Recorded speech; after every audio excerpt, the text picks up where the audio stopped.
So friends, आप सभी का स्वागत है यूनिकॉर्न क्लासेस में।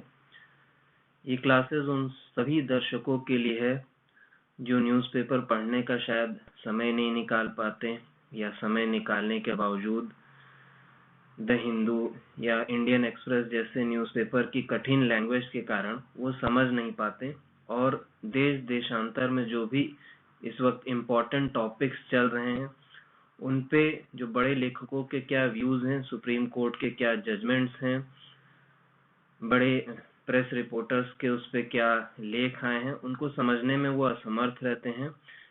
कोई भी कारण हो सकता है, लैंग्वेज का बैरियर हो सकता है, समय का अभाव हो सकता है, या फिर उन बच्चों के लिए जो किसी एग्जाम की प्रिपरेशन कर रहे हैं, चाहे वो सिविल सर्विस हो, एसएससी हो, एनडीए हो या सीडीएस हो। तो ऐसे सभी दर्शकों के लिए मैं पेश करना चाहता हूँ द हिंदू के इम्पोर्टेंट आर्टिकल्स आप सभी के लिए आसान भाषा में, जिसको कि एक आम इंसान लेमैन आसानी से समझ सके और अपने जीवन में या एग्जाम्स में उसको अप्लाई कर सके। तो आइए, आप सभी का यूनिकॉर्न क्लासेस में स्वागत है, और मैं आप सभी का तहे दिल से शुक्रिया अदा करता हूँ कि आपने हमारे चैनल पे अपना समय दिया, और उम्मीद करता हूँ, आशा करता हूँ कि आपका ये समय ज़ाया नहीं जाएगा। बहुत बहुत स्वागत एक बार फिर आप सबका। तो बिना समय वेस्ट किए आइए, 24 जनवरी 2022 का एक इम्पोर्टेंट आर्टिकल है द हिंदू का, false dichotomy, supreme court's view on reservation in all India quota in medical seats.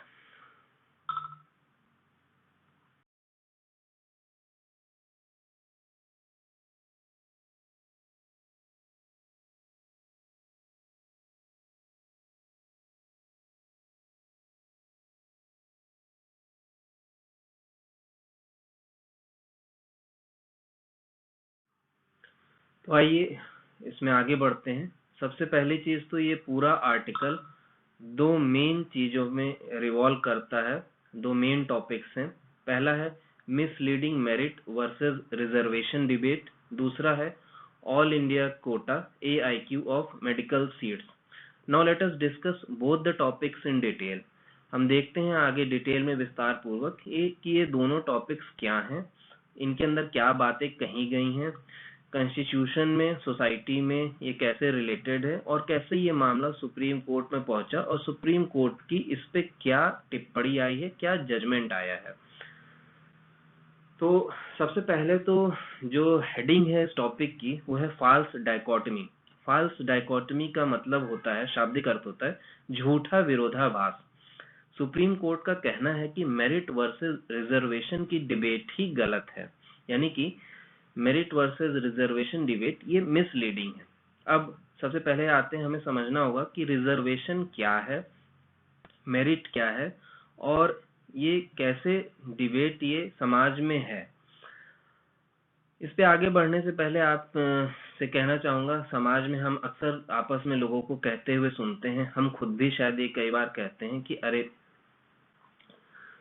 किसी बच्चे ने 90% पाया है, वो आईआईटी में गया या एम्स में गया, कोई बच्चा एक 70% पाया है, वो आईआईटी एम्स में गया है। दोनों समानांतर, समान पटल पे, समान प्लेटफॉर्म पे नहीं है, फिर भी दोनों एक ही संस्थान में एक ही कोर्स को पढ़ रहे हैं। इस तरह की भावनाएं हम सबके मन में रहती हैं। इसका निराधार किया है सुप्रीम कोर्ट ने, और इसके पीछे क्या लॉजिक दिया है उसे आइए हम समझते हैं। तो सबसे पहले तो रिजर्वेशन यानी आरक्षण। आरक्षण बेसिकली है क्या? रिजर्वेशन बेसिकली होता है कि किसी एक पर्टिकुलर जगह आप, चाहे एजुकेशनल हो, जॉब हो, एम्प्लॉयमेंट हो, यहाँ पे आप कैसे किसी को प्रायोरिटी दे रहे हैं। तो इसका प्रावधान कॉन्स्टिट्यूशन, संविधान में भी है। संविधान में बेसिकली आर्टिकल 15 जो है उसमें ये बात कही गई है, और आर्टिकल 15 में ये एक्सेप्शन के रूप में है। आर्टिकल 15 कॉन्स्टिट्यूशन का हमारा कहता है prohibition of discrimination on certain grounds, मतलब कुछ आधारों पे डिस्क्रिमिनेशन नहीं किया जा सकता है, प्रोहिबिट किया गया है। लेकिन उसमें कुछ एक्सेप्शन दिए गए हैं। एक्सेप्शन ऐसा है, स्टेट यानी कि राज्य, राज्य मतलब राज्य सरकार भी हो सकता है, केंद्र सरकार भी हो सकता है, कोई केंद्र या राज्य के नियंत्रण में कोई इंस्टीट्यूट भी हो सकता है, ऑफिस भी हो सकता है, इसकी बात कही गई है। और इसमें कहा गया है कि स्टेट परमिटेड है सोशली या एजुकेशनली बैकवर्ड क्लासेस को कुछ एडवांसमेंट देने के लिए, कुछ प्रोविजंस अलाउ करने के लिए उनको एडमिशन एजुकेशनल इंस्टीट्यूशंस में या प्राइवेट एजुकेशनल इंस्टीट्यूशंस में रिजर्वेशन या अन्य माध्यमों से उनको प्रायोरिटी दी जा सकती है, उनके एडवांसमेंट के लिए काम किया जा सकता है। तो बेसिकली यहाँ पे रिजर्वेशन की बात हो रही है इस आर्टिकल में एजुकेशनल इंस्टीट्यूट्स में, और बेसिकली ये मेडिकल फील्ड में हो रही है। अब आइए संविधान में रिजर्वेशन को किस तरह से देखा गया है संविधान में और समाज में, उसको देखते हैं। संविधान में इक्वलिटी की बात कही गई है और रिजर्वेशन को इसमें यानी आरक्षण को इसमें अपवाद यानी एक्सेप्शन कहा गया है। सुप्रीम कोर्ट का कहना है कि रिजर्वेशन एक्सेप्शन न होकर अफर्मेटिव एक्शन है। सुप्रीम कोर्ट यहाँ पर सब्सटेंटिव इक्वलिटी की बात कह रहा है।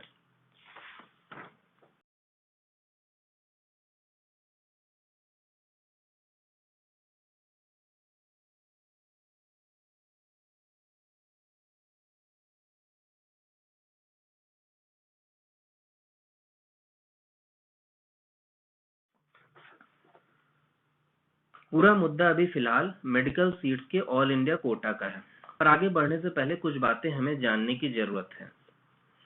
पहली, रिजर्वेशन को संविधान में समानता के अधिकार में अपवाद के रूप में देखा जाता है, जिससे प्रतीत यह होता है कि यह एक खराब व्यवस्था है, मतलब एक निगेटिविटी की फीलिंग आती है। उच्चतम न्यायालय का कहना है कि आरक्षण को अपवाद के रूप में न देखकर यानी एक्सेप्शन के रूप में न देखकर अफर्मेटिव एक्शन के रूप में देखा जाए। अफर्मेटिव एक्शन का शाब्दिक अर्थ होता है सकारात्मक कार्रवाई। अब सबसे पहले मैं दर्शकों को बताना चाहूंगा कि अफर्मेटिव एक्शन बेसिकली है क्या। अफर्मेटिव एक्शन या नेगेटिव एक्शन, इसको पहले तो अंतर इसका एक छोटे से एग्जांपल से समझते हैं। जैसे कि मान लीजिए कि कस्टमर या कंज्यूमर से कहा जाए कि आप शॉप पे जा रहे हैं, और शॉप पे जाने के बाद आपको कहा गया कि अगर आप कपड़े का बैग लेकर के आते हैं तो आपको 5 रुपए की छूट मिलेगी 100 रुपए का सामान लेने पे। तो ये हुआ अफर्मेटिव एक्शन। लेकिन अगर अभी ये कहा जाए कि आप कपड़े का बैग न लेकर के अगर पॉलिथीन का बैग लाएंगे और आपके ऊपर 20 रुपए की पेनाल्टी लगेगी, तो वो निगेटिव एक्शन हुआ। तो यहाँ पे हमें लोगों को मोटिवेट करना है, तो मोटिवेट करना वो अफर्मेटिव एक्शन हुआ। अभी संविधान में जो रिजर्वेशन की बात है उसे हम एक एक्सेप्शन अपवाद के रूप में देखें, एक निगेटिविटी आती है। तो सुप्रीम कोर्ट का कहना है कि ये निगेटिविटी नहीं, ये अफर्मेटिव एक्शन है। अब अफर्मेटिव एक्शन रिजर्वेशन किस प्रकार से है, कैसे है, ये आगे समझते हैं। सुप्रीम कोर्ट ने बड़े अच्छे से इस आर्टिकल में और इस जजमेंट में समझाया है। सबसे पहली चीज तो सामाजिक असमानता की जड़ें गहरी हैं हमारे समाज में, हमारे देश में। जो बच्चे पिछड़े हुए वर्ग से आते हैं उन्हें वो सामाजिक और सांस्कृतिक विरासत नहीं मिली है जो उच्च वर्ग के बच्चों को सहज रूप से उपलब्ध है। उन्हें बचपन से ही हर तरह की कमी का सामना करना होता है, जैसे खान पान, आसपास कम पढ़े लिखे लोग, सामाजिक और सांस्कृतिक पिछड़ापन, अच्छे स्कूल कॉलेज आदि का अभाव होना इत्यादि।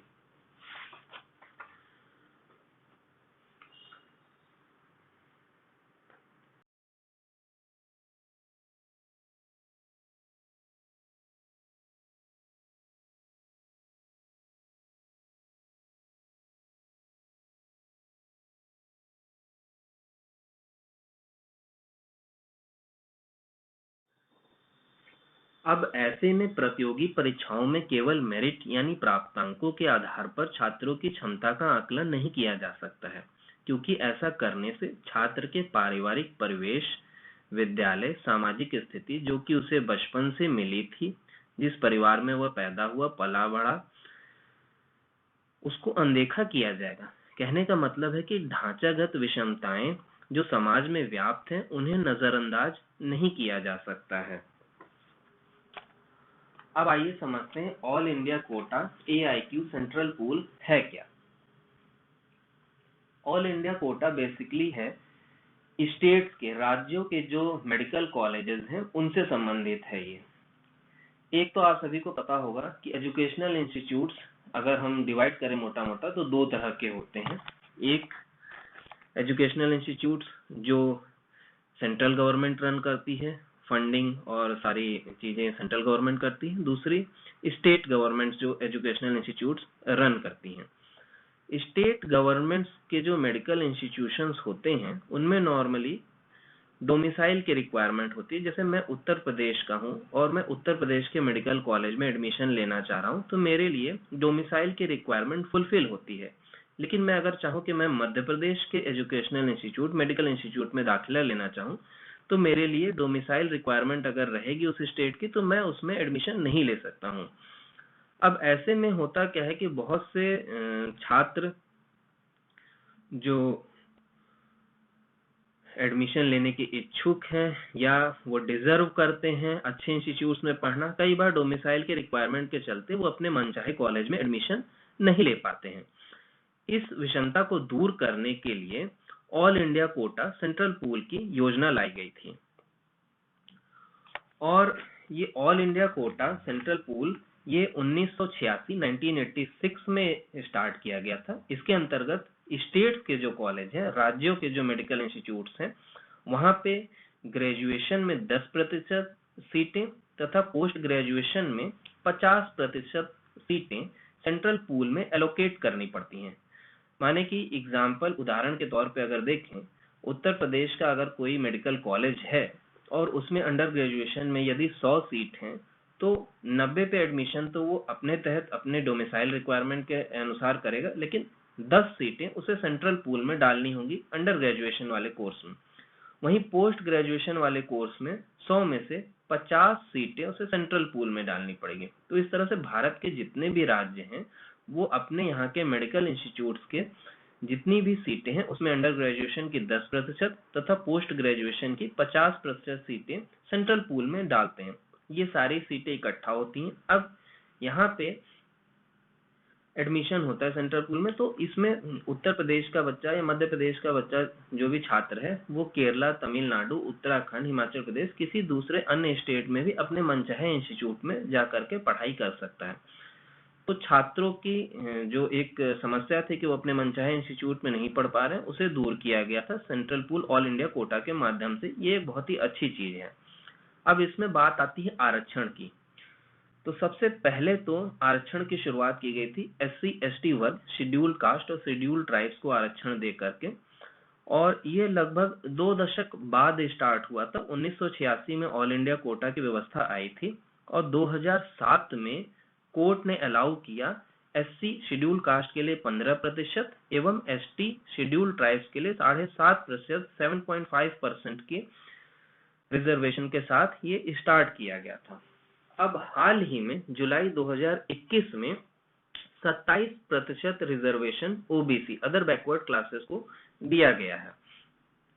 ये मामला सुप्रीम कोर्ट में भी पहुंचा और सुप्रीम कोर्ट ने इस पे अपना जजमेंट भी दिया है कि क्या ये सही है या गलत है।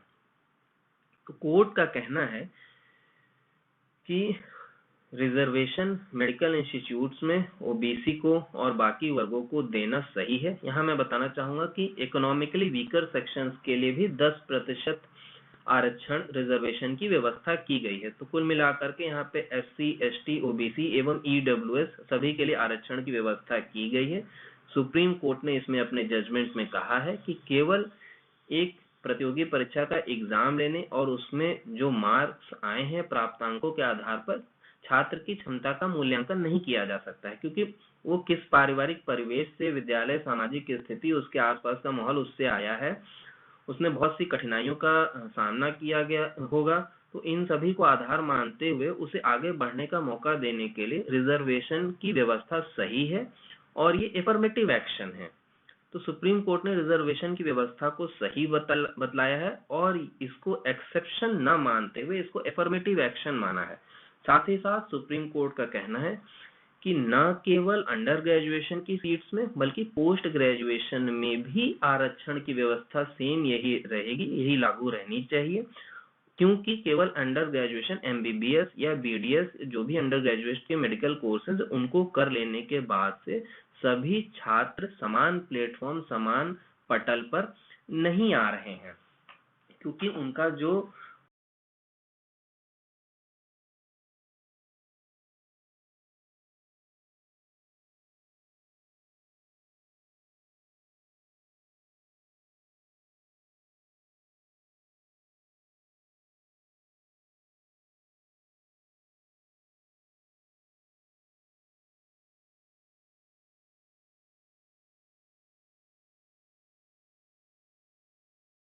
इतिहास था, वो किस पारिवारिक परिवेश से, किस सामाजिक संरचना, जो भी ढांचागत विषमताएं थी उनके बचपन में, उनके पढ़ाई लिखाई के दौरान और उनके परिवार में, उनके समाज में, उसे वो केवल अंडर ग्रेजुएशन कोर्स कर लेने मात्र से दूर नहीं हो जाती। इसलिए ऐसे छात्रों को आगे बढ़ाने के लिए, समाज के इस पिछड़े वर्ग को आगे बढ़ाने के लिए पोस्ट ग्रेजुएशन में भी आरक्षण जरूरी है।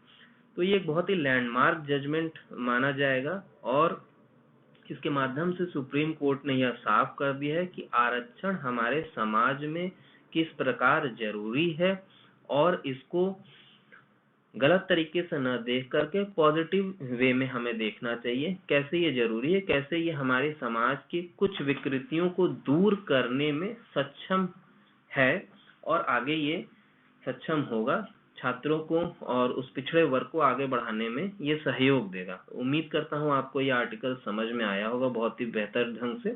धन्यवाद।